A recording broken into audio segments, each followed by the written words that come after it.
is, if I am a ruler of this nation, everything in government belongs to me. When I say everything in the government belongs to me, someone asked me once, he said, so the government has cars, planes, tanks, tables, furniture. Can I take it home? I said, you can't take it home. He said, why? Because we are in partnership with 130 crore other Indians, and therefore you can't take away anything. And if you take it away, it will take away the rights of somebody over the same thing. But the information that is in government also belongs to each one of us, each citizen of India. Taxpayer, non-taxpayer, these are all unnecessary things. You are a citizen of India, you own the government. And if I own the government, all information in the cupboards of the government, in the files of the government, in the computers of the government also belongs to me. The default mode is information belongs to me. In India, the first judicial pronouncement came in 1975 when Justice Matthew made an outstanding comment on what a fundamental right of citizens under Article 19(1)(a) of citizens' right to information is. Incidentally, I'd like to point out that in my view, right to information did not start in 2005 with the National Act. It started on 26 January 1950 when the Constitution of India was made, because under Article 19(1)(a), the Supreme Court has time and again ruled that this is a fundamental right to get right to information. And here I'd like to point out one other thing. Under Article 19(1)(a), the right to speech, right to publish, and right to information all come together. Unfortunately, we did not have a codified right to information until much later, and therefore it looks like something new. And Aruna mentioned that I am a great critic of a lot of judgments on the Supreme Court on RTI. My own view is that the RTI judgments before the RTI Act of the Supreme Court were phenomenal landmark judgments which made seminal contribution to expanding the rights of people.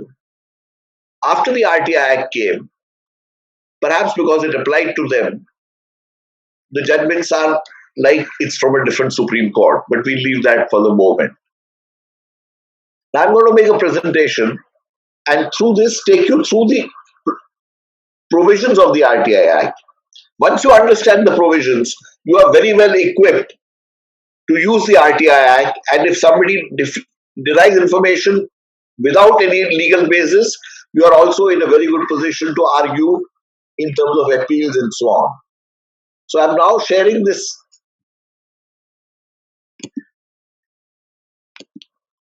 presentation with you. Can all of you see it? Can someone tell me if you can see it? Asmi, can you tell me if you can see this presentation? Yes. Okay. Can... Okay. Yes. Thank you. The RTI Act is a codification of a fundamental right of citizens under Article 19(1)(a). It is not a new right given to us.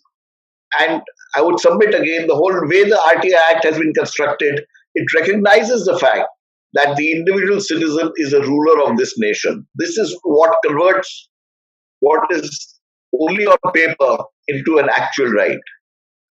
The preamble of the law is very interesting. And this says, whereas the Constitution of India has established democratic republic, and whereas democracy requires an informed citizenry and transparency of information which are vital to its functioning, and also to contain corruption and to hold governments and their instrumentalities accountable to the governed, and whereas a revelation of information in actual practice is likely to conflict with other public interests, including efficient operations of the government, optimum use of limited fiscal resources, and the preservation of confidentiality of sensitive information. And whereas it is necessary to harmonize these conflicting interests while preserving the paramountcy of the democratic ideal. we are one of the few laws in which holding the government to account and curbing corruption are defined in the preamble as clear objectives laid down to do this. Because the individual citizen is the best monitor. Let's understand our systems for stopping corruption don't work really. We talked of a Lokpal who does nothing. The whole concept is we most foreign governments, most governments in the Western countries do not have vigilance departments in their government departments. We have a vigilance department in virtually every government department. That doesn't work.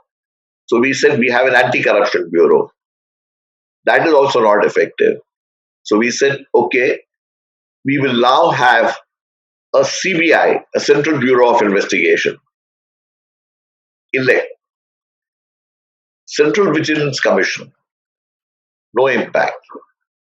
Now we have a Lokpal who does nothing and is probably spending about 20-25 crore rupees a year sitting and actually doing nothing. Believe it or not, in the first 6 months, they recorded over 1,000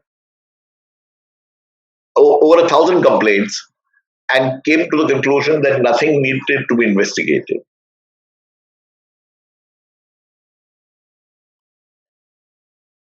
Some people say that it is very difficult to run an efficient government and that limited fiscal resources will get utilized if we implement RTI.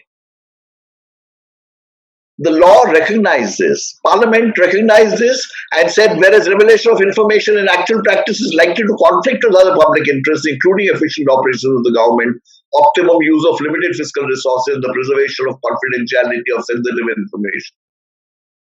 And therefore said it is necessary to harmonize these conflicting interests while preserving the paramountcy of the democratic ideal. And what it means is this law has done this. Just to give you a background, most of you know, and therefore I do not think it necessary, but some of you may not be aware of this fact or may not be completely conscious. In my opinion, the first people's movement of RTI started in rural Rajasthan with three unique people coming together.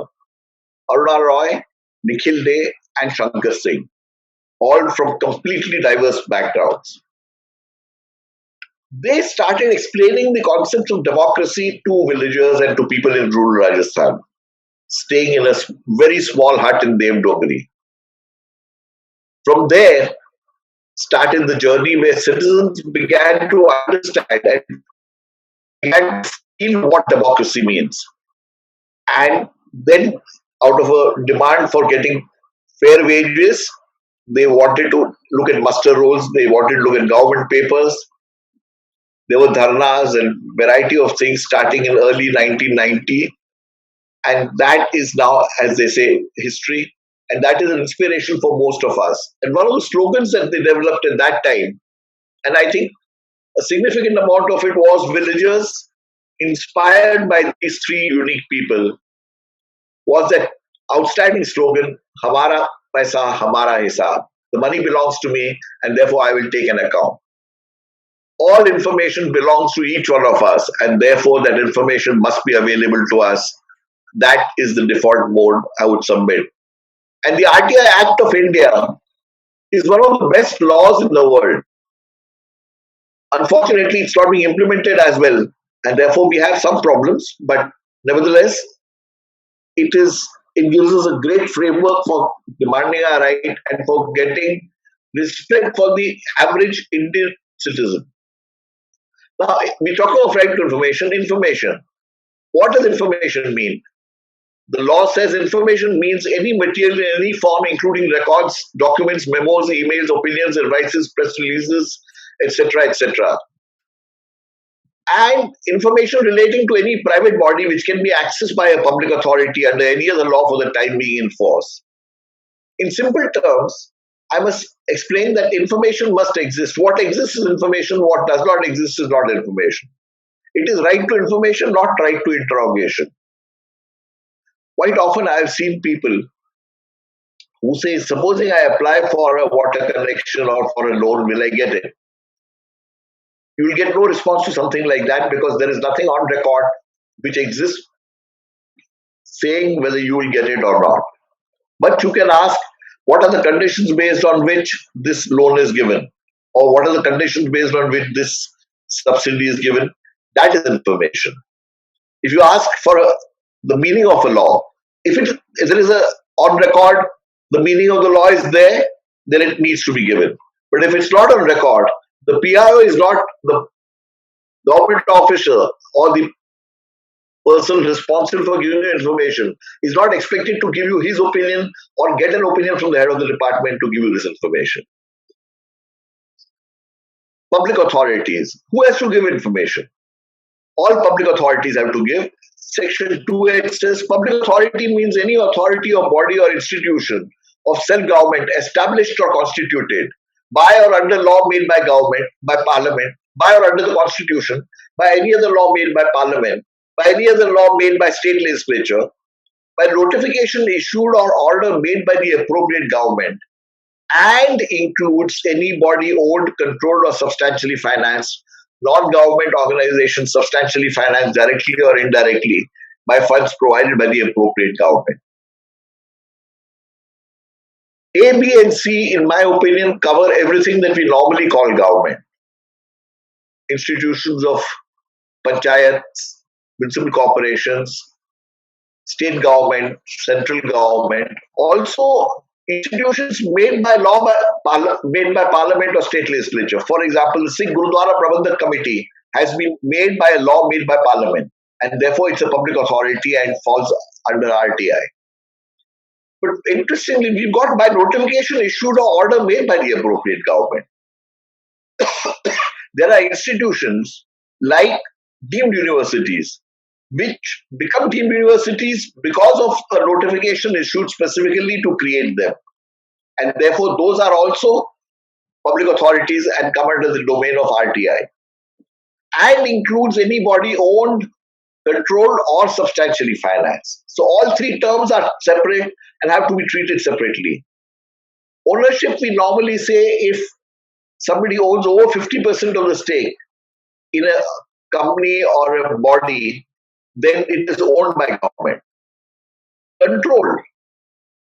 Even if it's not owned by government, if it's controlled by government, and in my opinion, it also means anywhere where organizations put in directors or trustees by government are put in, they are supposed to represent the government view, and therefore it is a public authority.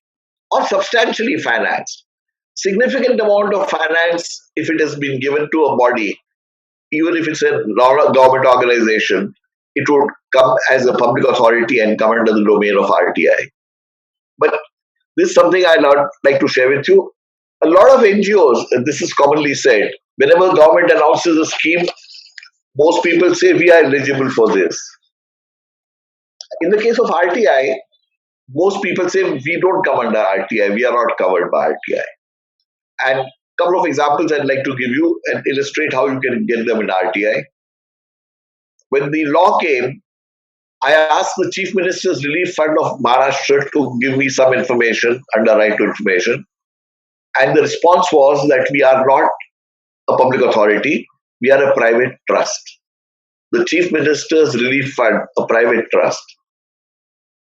I asked the Prime Minister's Relief Fund in 2005 or 2006 for some information under RTI, and they said, we are not a public authority.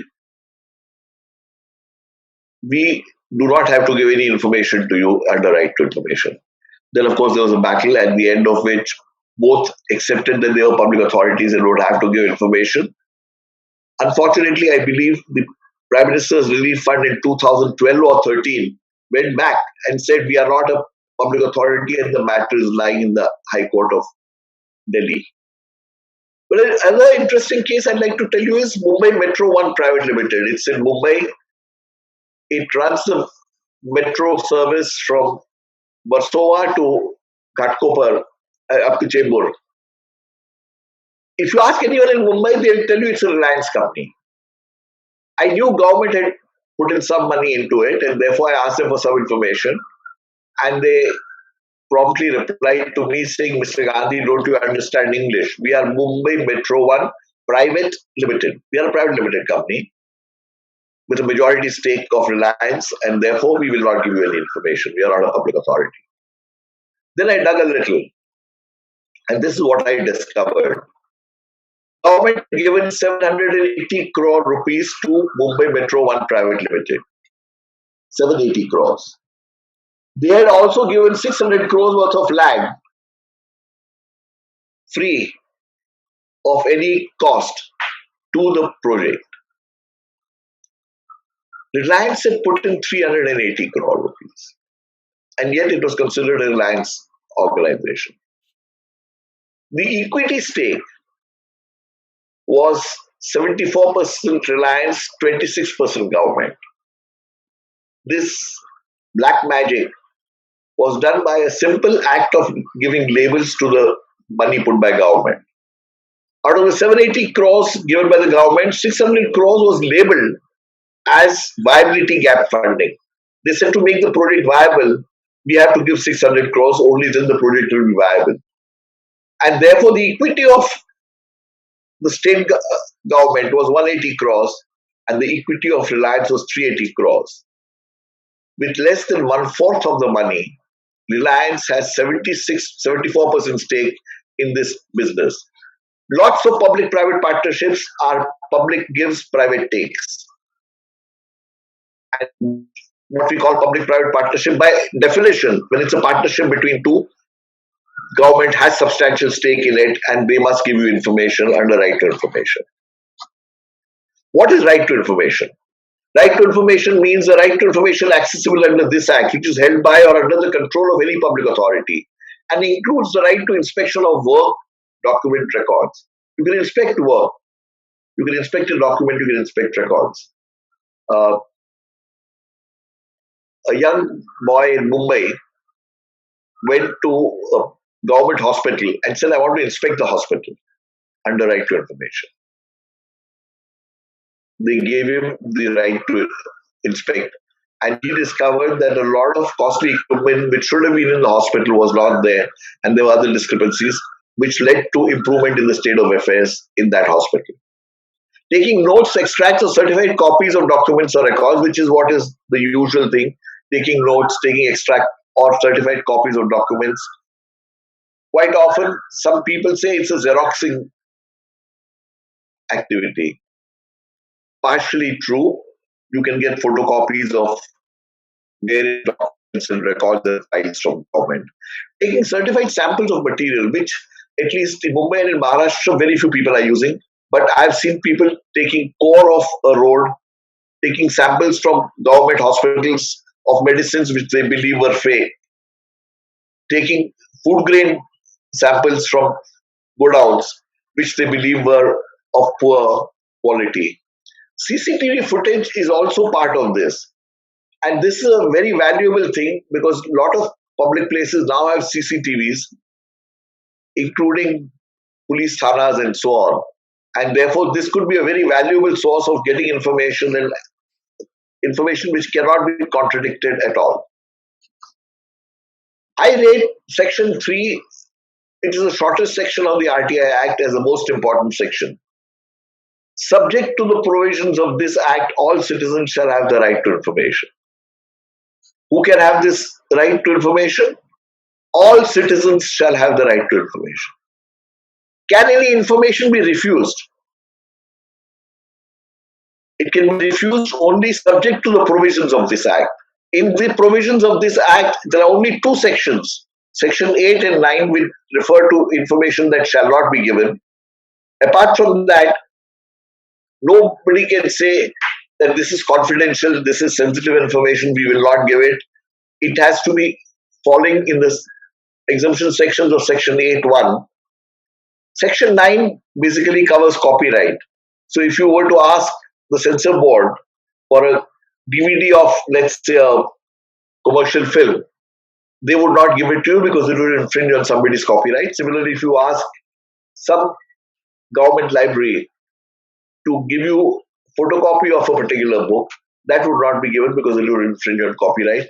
And Section 8.1 we'll deal with because that is the only thing effective unless you are talking of infringing copyright. Section 8.1, I would submit, needs to be carefully understood by all citizens because that is the only basis on which information can be refused to you. And if it doesn't fall into Section 8.1 and if it's not infringement to copyright, all information belongs to you and must be given to you. Section 4, everybody talks of Section 4 as being the heart of the RTI Act, which says, I mean, there are 17 sections and so on, but let's read the crucial part. Every public authority shall maintain all its records duly catalogued and indexed in a manner and form which facilitates the right to information under this Act and ensure that all records that are appropriate to be computerized. I have underlined some, plus this underlining has been done by me, this is not in the law. Are within a reasonable time and subject to availability of resources computerized and connected through a network all over the country on different systems so that access to such records is facilitated. Let's understand this. The law was made 15 years back. This was a promise to the people of India that reasonable time, 15 years is more than a reasonable time. Availability of resources, computers are there in almost every office. And if they are not there in some offices, they can easily be provided. Nowadays, in municipal schools also, tablets are being provided to students. So there's no reason why any government officer cannot be given a computer.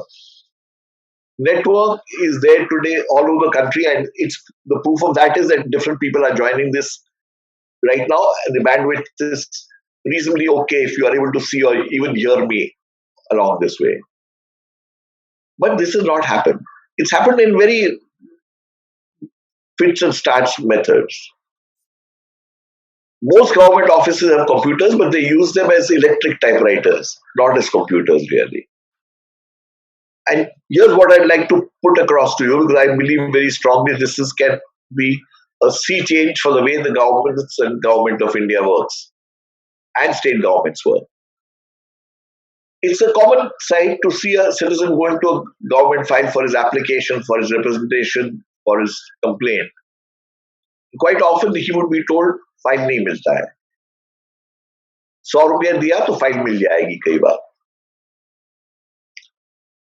200 रुपया दिया तो record में कुछ बदली हो जाएगा, 500 रुपया दिया तो रिकॉर्ड निकाल दिया जाएगा. Maybe 1,000 or 2,000 rupees would ensure that the file will disappear. And a few lakh rupees more, and there could be a fire in the secretariat of the government. In Mantralaya, in Maharashtra, in Mumbai, there was a fire, and lots of records were claimed to have been burned down. Floods can be given as an excuse, fire, rodents, you name it, they're all there.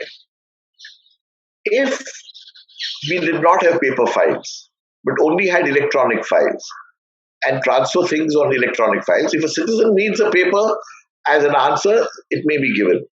But within the government, if there is no file movement of paper files, my guess is at least 30% of corruption would come down, because the way files are handled is very terrible. I've seen government departments spending crores of rupees on digitization.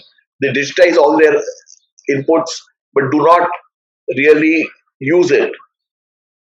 I think Rajasthan has probably come out with a Jan Sutna portal in which it appears to me they probably are capturing data live electronically, and therefore it is uploaded, which is what can happen. If all government work is done without using paper, the benefits would be enormous. And the way I dream, at the end of every day, most of the work, except what is exempt, should be going on the website of the government, and it can update all records. Today, if you ask in RTI how many RTI applications are received, somebody looks at a manual register in most states and says, okay, so many. So if you forget something, if they want to collect how many RTI applications were filed in a state or in a department, somebody has got to calculate from various registers. All of this can become automatic. The moment an RTI is registered, it can automatically feed the system, and you can give a lot of Indian data is extremely suspect because of the way we work. There will of course be great efficiency savings. Today, a file in a village in Vidarbha, if it has to go to Mantralaya, it probably takes 10, 15 days or more. And it may go in Mantralaya and lie like that. Electronically, the file could reach Mantralaya in 10 seconds.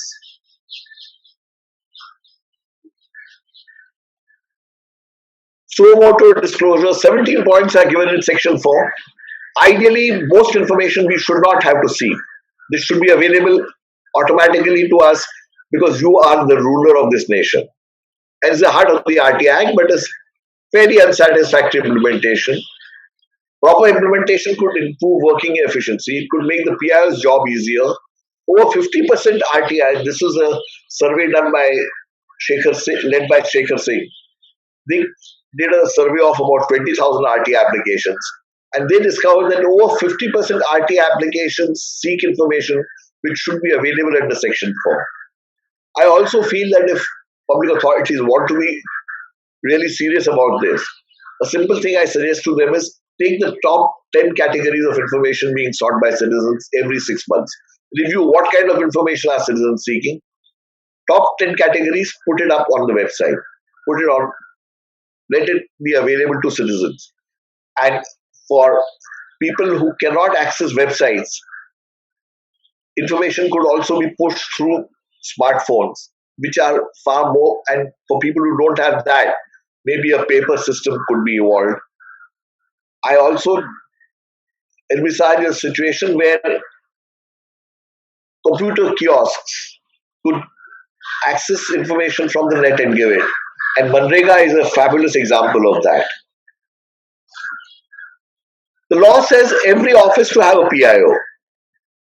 Section 5.1 says every public authority shall within 100 days of the enactment of this act, which is long back, designate as the officers as the PIO, as a central public information officer or state public information officer, as the case may be, in all administrative units or offices under it, as may be necessary to provide information to persons requesting for the information under this act. Quite often, a lot of people say you must know the name of the PIO. I would submit, don't even bother to know the name of the PIO. That is not required at all. Every office of a government, of a public authority, has to have a public information officer. The Act has another provision where if the office is very small, for example, maybe a Gram Sevak's office in a panchayat, there can be an assistant public information officer who must accept the RTI. Any office you give an RTI to, the RTI application must be accepted. Nobody can say we will not accept an RTI application in this office. If it's an assistant public information officer, he accepts the RTI application and sends it to the public information officer. You need not know the name of the PIO. In fact, I normally recommend against that because quite often, at times I've seen the application is addressed to a particular name of an officer. He gets transferred and the other man says, I'm not concerned with this. And during this conversation, we'll call the public information officer as PIO. Request for information.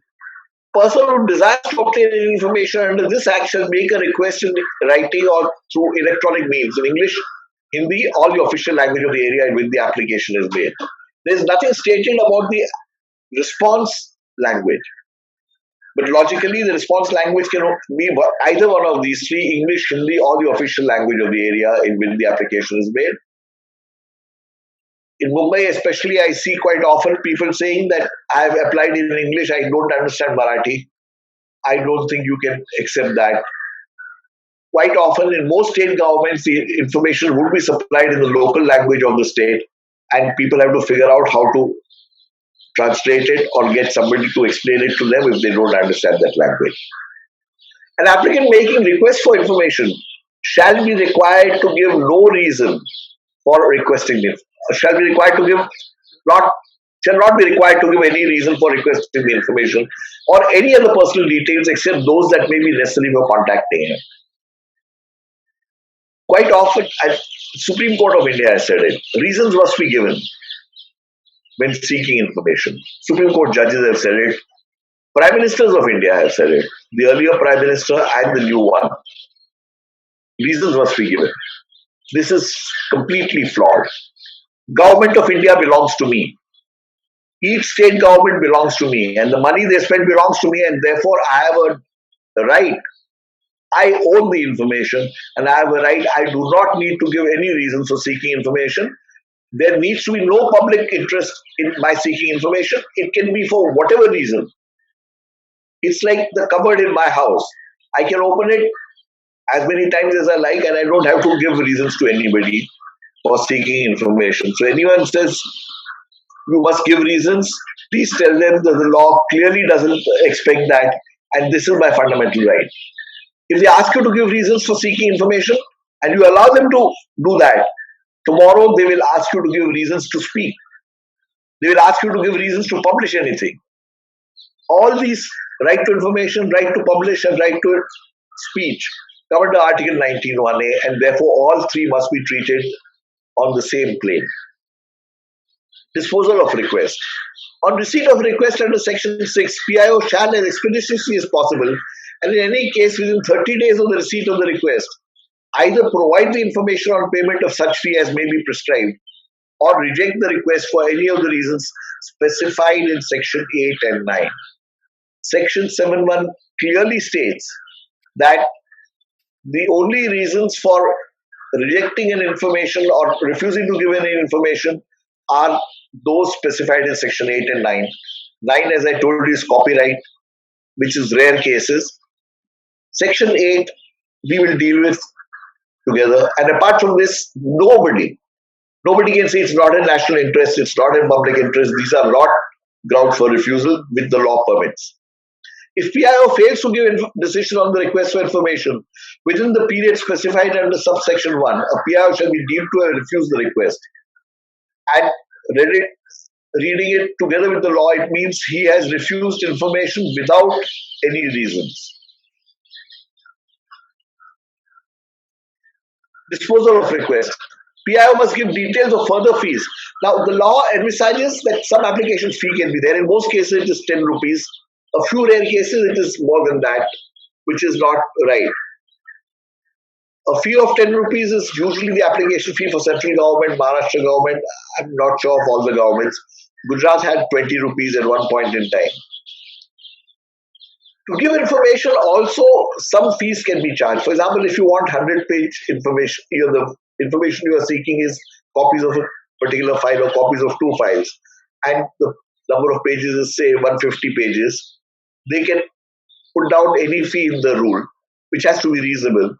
And most states and most central government offices, all central government offices and most state governments have specified 2 rupees per page as the fee for giving information. So when the PIO must therefore tell you this information is so many pages, please pay so much money. PIO must give details of further fees representing the cost of providing the information as determined by him, together with the calculations made to arrive at the amount in accordance with, but he must give you an explanation as to how he is arrived at the amount, how many pages it is, and therefore at 2 rupees per page. Requesting to deposit the fees and the period intervening between the dispatch of the said intimation and payment of fees shall be excluded for the purpose of calculating the period of 30 days. I'll explain this as a formula a little later. Person making request for information shall be provided the information free of charge where a public authority fails to comply with the time limit specified in subsection 1, which is 30 days. So if the information is not provided in the time specified in the law, it's given 5 days or 10 days late, even if it's 1,000 pages, the PIO cannot charge you 2,000 rupees. He has to give you the information free of charge. The 30-day period, I have explained it in a slightly different manner. PIO receives RT application is day 1. The day you send is not day 1, the day the PIO receives, which is the PIO's office, by PIO I mean. After X days, suppose PIO sends letter asking for additional fees. The 30-day clock stops. When you pay the additional fees, the 30-day clock starts again. Information sent after Y days, X plus Y should be less than or equal to 30 days. If RT application is transferred, sometimes the information may not be with that public authority, it may be with another public authority.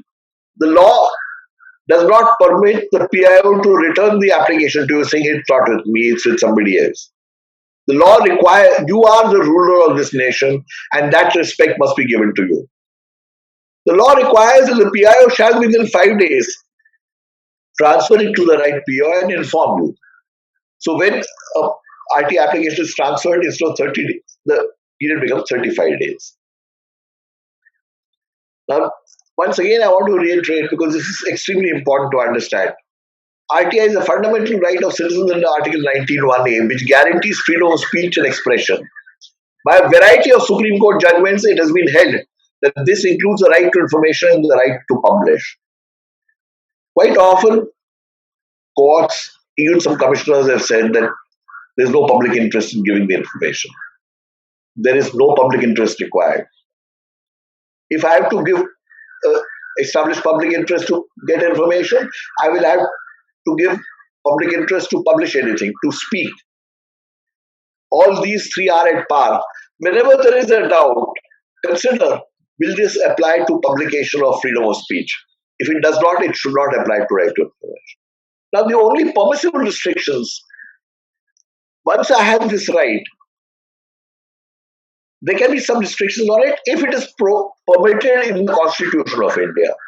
Article 19(2) does permit some restrictions, some reasonable restrictions in the interests of the sovereignty and integrity of India, the security of the state, friendly relations with foreign state, public order, decency or morality, or in relation to contempt of court, defamation or incitement to an offense.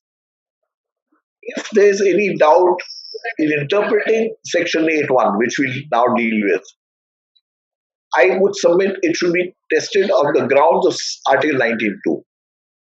When there is doubt, if the law is clear, there is no issue. But if there is a doubt, only in the interest of these matters can information be denied to me. There is nothing else based on which the law can be interpreted to show that information can be denied. Disclosure of information, Section 8(1). This is important. Please read it even later on.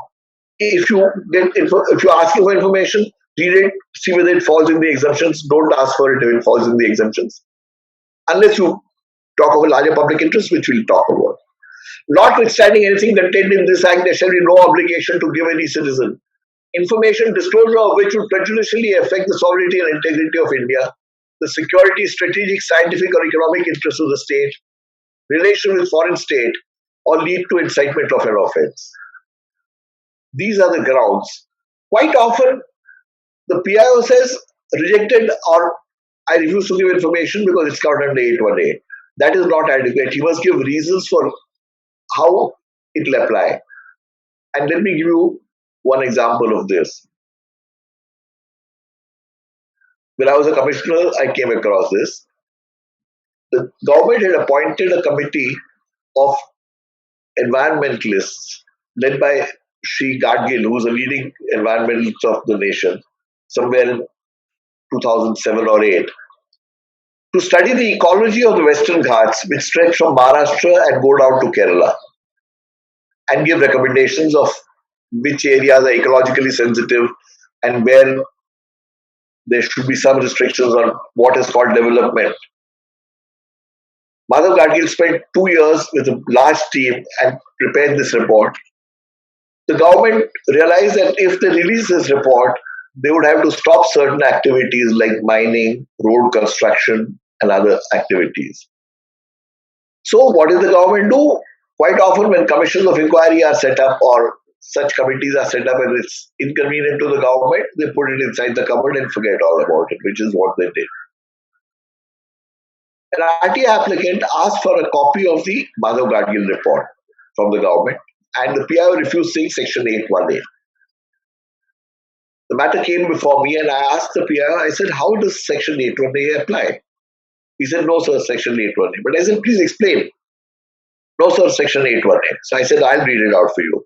Information disclosure of which would prejudicially affect the sovereignty and integrity of India. Will it be affected? He said, no sir. Strategic interests of India? No sir. Scientific interests? No sir. Economic interests? Now he was in trouble. If he said no to this, he could never claim that relations with foreign state would be affected or incitement to an offense would occur. He said, yes, sir. I said, how? He said, it will affect the economic interests. I had argued in my order that even if what he meant is that some what they call developmental activity would stop, even if that happened, if there was a potential which was not exploited today, it will get exploited after 10 years also. But if we damage ecology, there is no going back. And perhaps the Kerala floods have occurred because this report was completely neglected and various activities were carried out which damaged the ecology, and perhaps the cost that we'll have to pay for it is unbelievable. B. Information which has been expressly forbidden to be published by any court of law or tribunal, or the disclosure of which may constitute contempt of court. Generally, quite often, PIOs will refuse to give information, saying the matter is sub judice and hence we will not give information. This is a common excuse given to refuse information. Please understand, the law did not say this. Parliament knew the word sub judice, but did not use it. What Parliament has said is information which has been expressly forbidden to be published by any court of law or tribunal, or the disclosure of which may constitute contempt of court.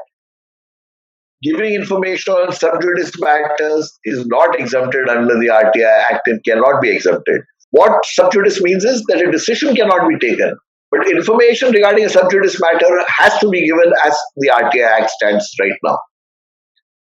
81C. Information, the disclosure of which would cause breach of privilege of Parliament or the state legislature.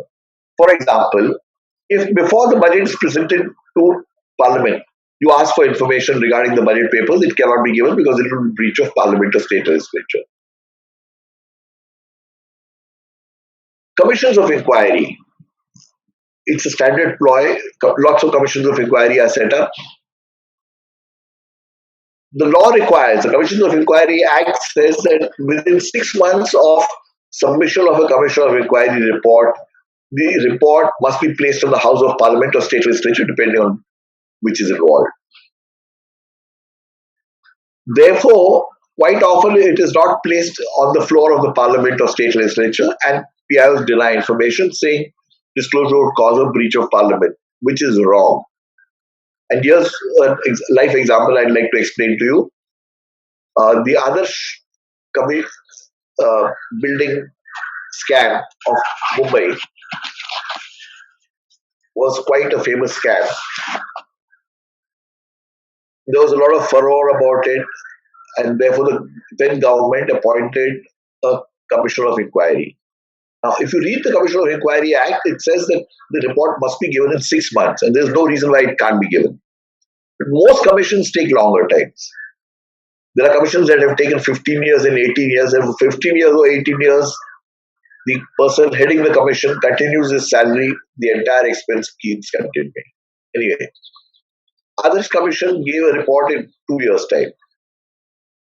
It was inconvenient because it named some ministers and some senior government officials as being involved in the scam. What did the government do? Put it inside the cupboard and forget all about it. I waited for 7 months after the report had been given and asked for a copy of the Others Committee report. The PIO refused, saying, Section 81C, this will be breach of privilege of legislature. I argued in my appeal that the Commission of Inquiry Act requires the information, the report, commission report, to be placed on the house, on the floor of the house. Since it was not done for 6 months as per the law, the privilege of the legislature had already been breached, and therefore the information must be given to me. The first appellate authority refused. It went to the commission. Government realized it had an untenable stand. Therefore, they put it on the floor of the legislature and gave me the report. All commissions of inquiry reports can be accessed after 6 months. Do not take it that just because something is not given to Parliament or state legislature, it cannot be given to you. You are the ruler of this nation, and therefore information is your right. D. Information including commercial confidence, trade secrets, or intellectual property, the disclosure of which would harm the competitive position of a third party. There's a larger public interest clause which we'll deal with slightly later. Now, if it is supposing Coca-Cola has given its formulation to the FDA authorities, and you ask for a copy of that formulation, it's likely to be denied to you because it would hurt their commercial. It's of a nature of commercial confidence, and giving it would hurt their competitive interest. But please understand, there are two conditions that need to be satisfied. It should be in the nature of commercial confidence, trade secret, or intellectual property, and the disclosure should harm somebody's competitive position. It has to be shown that somebody's competitive position will also be hurt, and that it is in the nature of commercial confidence. Before a tender is awarded, information regarding the tenderers may be refused based on this, or information given by tenderers. But once a tender is awarded, this cannot, because nobody's competitive interest can be hurt. In my view, Air India can claim this for information relating to it. Bank of India can claim this, or State Bank of India can claim this because they are in competition. Indian Railways cannot claim this because they are in no competition. They have no competition of any nature. But quite often, PIOs refuse saying it's commercial confidence, and therefore that's not an acceptable exemption. 8.1e, information available to a person is fiduciary relationship. Now, what is a fiduciary relationship? What I've seen is most government officers don't know what is a fiduciary relationship, and most citizens are also unaware of what a fiduciary relationship. So I've quite often seen RTI application being refused saying fiduciary relationship. One simple definition of fiduciary, it's not a definition really. One simple understanding of fiduciary is in trust. Trust is one of the elements of fiduciary, but it's not the whole thing. And most information is given to government by citizens or by others, not because they trust government, but because they have no option.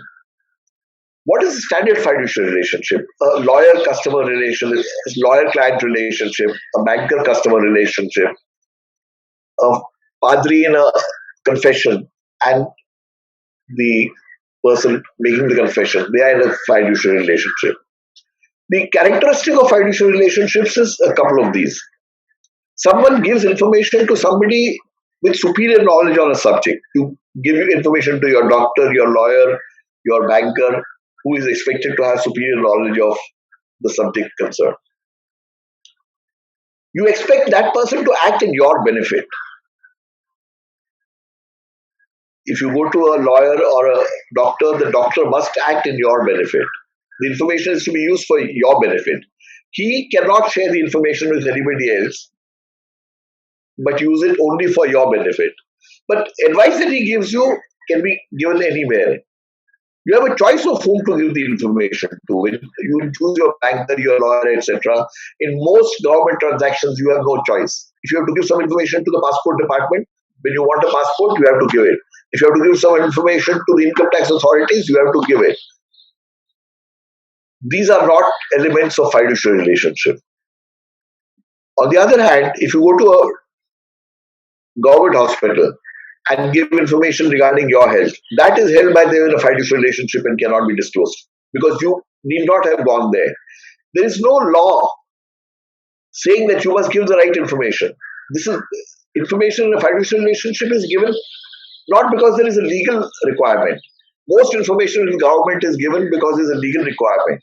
Therefore, whenever somebody claims fiduciary relationship, most information, I would say 90% of the information or 95% of the information in government is not held in a fiduciary relationship. It is held in a regulatory relationship or because there is a legal requirement. Information received in confidence from foreign government. This is the only place where the word confidence or confidentiality is used. So if a PIO says that it is information received from a foreign government and it was received in confidence, then you cannot really argue further. You have to accept that. This is the only thing where the word confidence is used.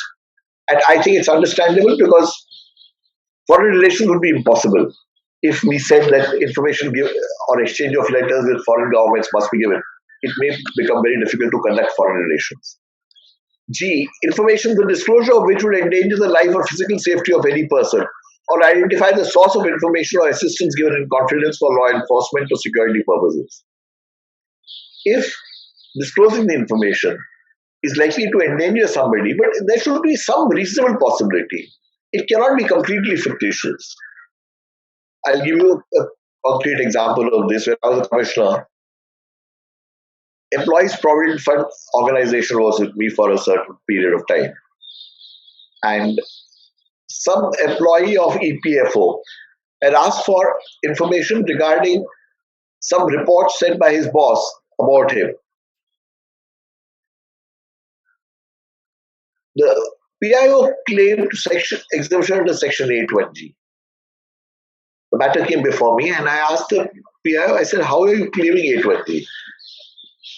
He said, sir, if the report is given to the employee, he may harm the boss physically. I said, now you are stretching it too far. Employees don't normally go and beat up their bosses like this. It may happen in a rare case, but it's extremely rare. There's hardly any possibility of this occurring. He said, no, sir, we believe this. They started dictating my order. I said, the PIO claims that the employees in EPFO are gundas and badmashes. So he said, no, sir, I didn't say that. I said, well, if employees are going to beat up their bosses, then they are gundas and badmashes. He said, sir, I'm not claiming this. I'm dropping my claim. I'll give this information. Please don't write like this. Information was given. So it should not be taken very lightly. There should be some reasonable possibility of such an event. Then, of course, it can be refused. 8(1)(h). Information which would impede the process of investigation or apprehension or prosecution of offenders. Quite more often than not, if an investigation is ongoing, people refuse to give information. Read the law carefully. The word Parliament did not say when an ongoing investigation is there, information shall not be given. It used the word impede. Some possibility has to be shown how giving the information will impede the process of investigation or apprehension or prosecution of offenders. Without that, this exemption cannot be utilized. I. Cabinet papers including records of deliberations of councils of ministers, secretaries and other officers, provided that the decisions of the councils of ministers, the reasons thereof and the material on the basis of which the decisions are taken, shall be made public after the decision has been taken and the matter is complete or over. This is an important source of information. Cabinet papers are exempt until the matter is complete or over. But this is a unique exemption. After the decision is taken, the law says, provided that the decisions of the councils of ministers, the reasons thereof, and the material on the basis of which the decisions were taken, shall be made public after the decision has been taken and the matter is complete or over. There was a National Security, National Safety Regulatory Act. It was a bill. It never got passed finally by Parliament, which had been presented to Parliament at that time. RTI applicant asked for a copy of the cabinet note based on which this bill was given to them and the reasons based on which this bill was presented to Parliament. PIO claimed exemption under Section 8(1)(i). He said this is a cabinet paper. The applicant argued that the matter of the cabinet note and the confabulations of the cabinet were meant to help the cabinet decide whether to put the bill before Parliament or not. Once the bill was before Parliament, it was a property of the Parliament, and the Parliament may do whatever. It may pass it, make amendments, or whatever it does. But the matter of the cabinet note was complete and over. I had ordered, based on that this information must be given. In fact, I had gone a step further and said that whenever any bill is presented in Parliament, within 7 days of presenting the bill, the reasons based on which the bill was made and the reasoning given within the cabinet must be published on the website. For a while they followed it, and after that they refused to follow it after I left. 8(1)(j) is the most popular RTI exemption claimed by PIOs, and it's claimed completely wrongly. Please understand Section 81J properly. Information which relates to personal information, the disclosure of which has no relationship to any public activity or interest, or which would cause unwarranted invasion of the privacy of the individual, unless the public information officer is satisfied with the larger public interest, which, as I said, we'll deal with later, provided that the information which cannot be denied to the parliament or a state legislature shall not be denied to any person. A lot of people deny information saying that's personal information. What is personal information? Personal information is information relating to any natural person. Your name is personal. Your age is personal. The color of your hair is personal. If you write a note and I say so and so, if I take a copy of that note or a copy of an order, it is signed by somebody, you can say it is related to a natural person. And this is the way quite often, whenever PIOs don't want to give information, they use 81J. It relates to some person or the other. Let's read this clause carefully. Information which relates to personal information. Yes, when it relates to personal information, it may qualify to be under 81J. The disclosure of which has no relationship to any public activity or interest. The information should have no relationship to any public activity or interest.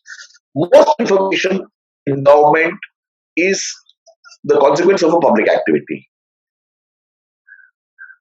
Or, okay, even if it's not a public even if it's a public activity, or which would cause unwarranted invasion of the privacy of the individual. Now we have a peculiar situation.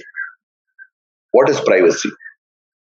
There's a lot of controversy on this, a lot of different opinions. Everybody gives his opinion based on this. The Supreme Court in the Puttaswamy judgment has declared, I would call it proclaimed, that privacy is a fundamental right of citizens. 9 judges got together, made a 547-page judgment. You read the judgment and you can't figure out what is privacy. They could have spent a page or two at least outlining something of what constitutes privacy or invasion of privacy. They have not done it. What the court actually says is that it will be decided on a case-to-case basis. Therefore, how is a PIO to decide? How is any officer to decide what is privacy? Everything can be called privacy. And I'll just give you one example of this. Last year, I had asked DOPT a simple information saying, I want to know the number of IAS officers, IAS officers whose annual performance appraisal reports have not been received for 1 year, for 2 years, 3 years, and 4 years. I did not ask for a single name. We have rejected it saying it relates to natural persons, Section 81J, which is wrong. When framing this, Parliament realized that there would be some confusion in this, because for an ordinary PIO to judge what is public activity, what is private activity, what is privacy, what is not privacy, may be difficult. Even my Supreme Court found it difficult to define. The Supreme Court, in my opinion, should have defined. And in my opinion, Article 19.2 gave them an adequate possibility of doing that. If you read Article 19.2 at some point carefully, there are only two words which would relate to privacy: decency or morality. Anything that would violate decency or morality is an intrusion on privacy and must not be disclosed. My submission is all the others should be made available. And therefore, this clause was put only for 81J in the RTI Act. An acid test is given to the PIO, provided that the information which cannot be denied to the parliament or a state legislature shall not be denied to any person. How is one to interpret this? No provision in the law can be treated as superfluous. Some meaning has to be given to this. Does it mean some people argue that you have to figure out whether the information will be given to parliament or not? The law does not say that. The law says information which cannot be denied to the parliament or state legislature shall not be denied to any person. I can only make one sense out of this. It means whoever is denying, public information officer, first appellate authority, commissioner, or judge, any adjudicatory body, when denying information and claiming exemption under Section 81J, must make a subjective assessment that I believe I would not give this information to parliament or state legislature. And this should be done when it violates morality or decency. This, in my opinion, is a make or break clause. Unfortunately, most commissioners are not following this, but I would submit, if you use RTI, please argue, if anyone claims 81J, that please make a subjective assessment that in your opinion you would not give this information to Parliament or State Legislature. Now, Section 8.2, notwithstanding anything in the Official Secrets Act, nor any of the exemptions permissible in accordance with subsection 1, a public authority may allow access to information if public interest in disclosure outweighs the harm to the protected interest. This is the only one that talks of public interest. And what does it say? If one of the exemptions applies, but a larger public interest is shown in disclosure, then it may be allowed. Public interest is required to be shown or established only if the exemption is established. If there is no exemption established, there is no need to show any public interest at all. It can be my private interest. I need not give any reasons why I want the information. Okay, Section 19 talks of appeals. If you are not satisfied with the PIO's response or he doesn't respond to you within 30 days, first appeal to First Appellate Authority within 30 days for not getting information, incomplete information or wrong information. First Appellate Authority should decide in 30, he can stretch it to 15 days, so 45 days. If result of the first appeal not satisfactory, the second appeal to the Commission within 90 days. Section 19.5 says, onus on PIO that the denial of information was justified. As the law stands, really speaking, you need not justify why you want information. PIO has to justify why he denied information, because he's denying information to the owner of the information. But this, in practice, very few commissioners will accept, but that is the law. Section 20, if information denied without reasonable cause, Commission must penalize the PIO, deemed PIO at rupees 250 per day of delay after giving an opportunity for explaining. Maximum penalty rupees 25,000. Commission can also recommend disciplinary action against the officer and compensation to be paid to an applicant. This is the teeth of the Act. This is the reason why this law works. The penalty provision is one of the strongest provisions we have, because of which, to some extent, the law is working in India. The penalty can only be imposed by the commissioner. By the First Appellate Authority cannot impose the penalty. But most commissioners are using it very rarely. They think it is the equivalent of death penalty, which is wrong. Section 22, the provisions of this Act shall have effect notwithstanding anything inconsistent therewith contained in the Official Secrets Act and any other law for the time being in force or in any instrument having effect by virtue of any law other than this Act. This supersedes all other acts and all other laws and rules as far as giving of information is concerned. If there is anything inconsistent with the RTI Act, then the RTI Act is supreme. And in simple terms, therefore, when you approach an RTI Act, the information must be given to you under RTI Act without recourse to any other rules or laws. Organizations may have their own methods of giving laws and rules, of giving information. But it is up to you to decide which route to take. The citizen must be able to decide this. RT application, information in 30 days, if no information provided or unsatisfactory response, first appeal to be filed within 30 days of response or 60 days in case of no response.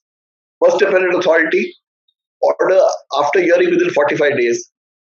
If unsatisfactory order or no response, file a second appeal to the Commission within 90 days. Now, here's a very famous story of RTI, and this is a format for Maharashtra. Some states have formats, some states don't have formats. You don't have to go anywhere to get a form. But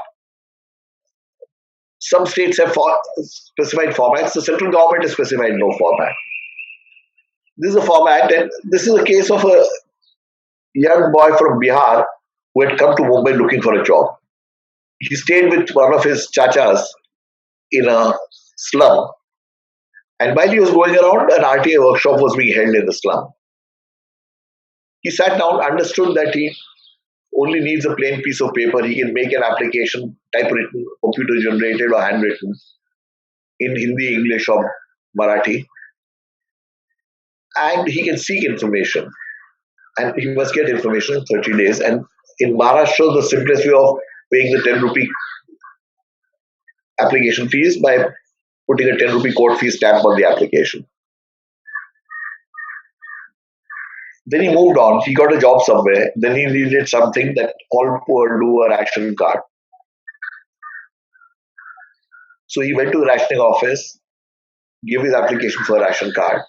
As he was coming out of the office, the pure accosted him at the door and said, "Tumhe ration card chahiye kya?" He said, "हाँ भाई, इसीलिए तो form भरे."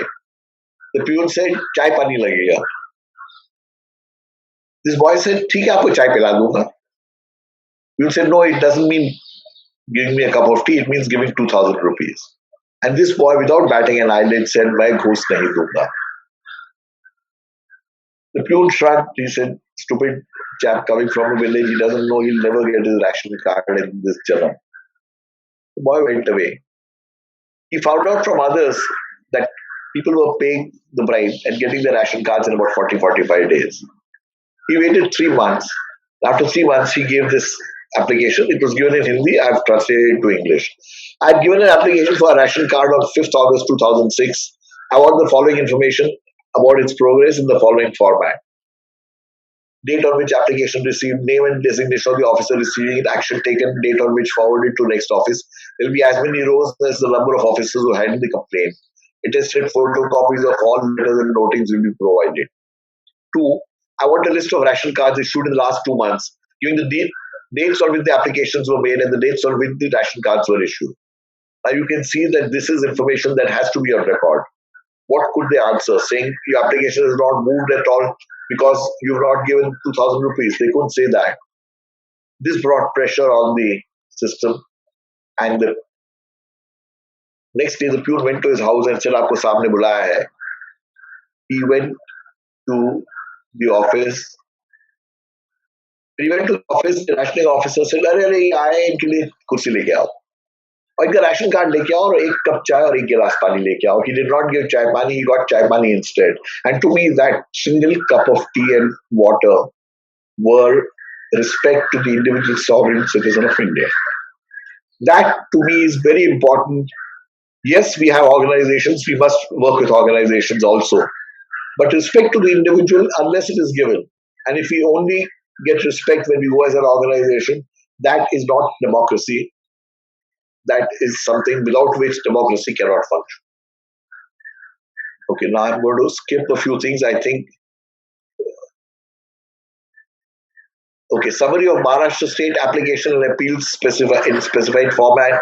Application fee ₹10. Fee. Most states would have this, but please check the rules of your other states. Please look at the rules framed by them. Online RTI application is also available in Maharashtra and also in the central government. Thank you, friends. Thank you for hearing me out.